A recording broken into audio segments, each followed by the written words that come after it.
nagpapasalamat po ako sa Diyos na siya po mismo ang tunay na manggagamot natin. So, at meron din po siyang instrument para gamitin para po tayo gumaling. Bakit ko po nasabi yun? Before po na-introduce sa akin yung placenta, yung quarter placenta, ako po ay nakaranas, na-diagnose po ako ng stage 4 cancers. Cancer sa lungs, cancer sa thyroid, cancer sa lymphoma, at hindi lamang po yun, kundi nagkaroon din po ako ng hypo and hyperthyroidism. So, nag-combine po yung dalawa. Kaya po, hirap na hirap po ako na talaga po pumipikit ang aking mga mata. At nagkaroon din po ako ng high risk bad cholesterol and low risk good cholesterol. Nagkaroon din po ako ng diabetic. Nag-diabetic na po ako. Bagsak ang aking immune system. Yung immune system ko bagsak na bagsak at yun po ang nangyayari sa akin na dito sa aking lalamunan, puro sugat po. Kahit anong antibiotic ang gamot sa akin, ay patuloy na nasusugat yung aking lalamunan. Ang dami po siyang sugat. And then nagkaroon din po ako ng low hemoglobin. Ito po, nakikita niyo po na lahat ng, ang dami ko pong pasa sa katawan dahil bagsak po ang aking hemoglobin at ganoon din po yung aking ano po, yung immune system, yung bagsak ng aking immune system at yung lahat po ng blood chem po, lahat po ay mataas at lahat po ay super baba po ang aking blood chem. At ganoon din po, nagkaroon na po damage ang aking puso. So, kailangan ko pong magkaroon ng 5 times a day na mag-oxygen para lang makapahinga. And then, na-damage na rin po yung aking liver, yung aking pancreas. So, lahat po damage. So, ang sabi ng doktor sa akin, wala nang pag-asa. Sabi niya, anytime, pwede ka nang kunin ni Lord. So, ano po ang magiging reaction na isang katulad ko na wala, hopeless situation. Wala po akong magawa sa doktor kundi umiyak sa kanyang harapan. So, sabi ko, ang kinakapitan ko lamang ay si Lord. Sabi ko, Lord, hindi ako mamamatay. Gagawa ka ng kaparaanan para ako mabuhay. Dahil walang pag-asa, walang maibigay na pag-asa sa akin ang mga doctors. Kundi, sabihin niya, huwag ka na magpa-chemo, huwag ka na magpa-radiation kasi mamamatay ka rin. Kasi mahinang-mahina na ang katawan mo. So, hindi po ako nagpa-chemo. Ang na-introduce po sa akin yung chemo herbal therapy. Ito po ay introduce sa akin na isang kaibigan ko na ini-inject ko sa aking tiyan. Everyday po yun. At yun po nakadamage sa aking kidney. Lahat ng organ ko na-damage. 1 year po ako nag-injection at ito po ay halagang 75,000 to 100,000 a month.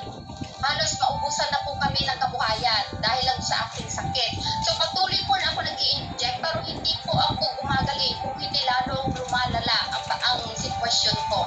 So gano'n na po ang sitwasyon ko noon. So sabi ko, pinanghahawakan ko yung salita ng Diyos at ang sabi ko sa Diyos, Lord, tulungan mo ako. Ihintay ko na lamang na pumikit ang aking mga mata na walang pag-asa. Sabi ko, Lord, tulungan mo po. Anong gamot ang iinumin ko? Tulungan niyo po ako.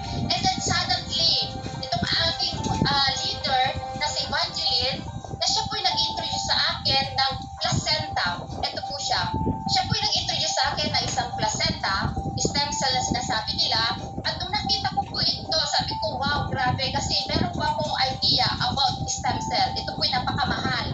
Ito po ay 1 million, di ba po, pagka tayo ni-injectionan. Samantalang ito, sabi ko, itatry ko itong stem cell na ito at napakamura kaysa sa aking gamutan. So, ginarap ko po yung opportunity, tinake ko, syempre po, ipag-pray ko po yun na ito, nananampalataya ako na ito yung gagamitin ni Lord sa akin para sa aking kagalingan at hindi po ako nawawalan ng hope. And then, ang ginawa ko po, hindi ko po tinanggal yung aking mga injection. Sabi ni Madam Evangeline, isabay ko sa aking injection. Dahil pagka po tinanggal ko yung injection ko, mamamatay po ako dahil wala na pa akong energy. Ang ginawa ko po, sinabay ko po yung injection sa aking sa stem cell na aking iniinom. Within a week, nakaranas po ako ng kalakasan. Yung dating walang, yung alam mo po, nanginginig yung aking katawan dahil yung immune system ko bagsak na bagsak po. Nakaranas po ako ng, ang naranasan ko po ay kalakas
na walang pag-asa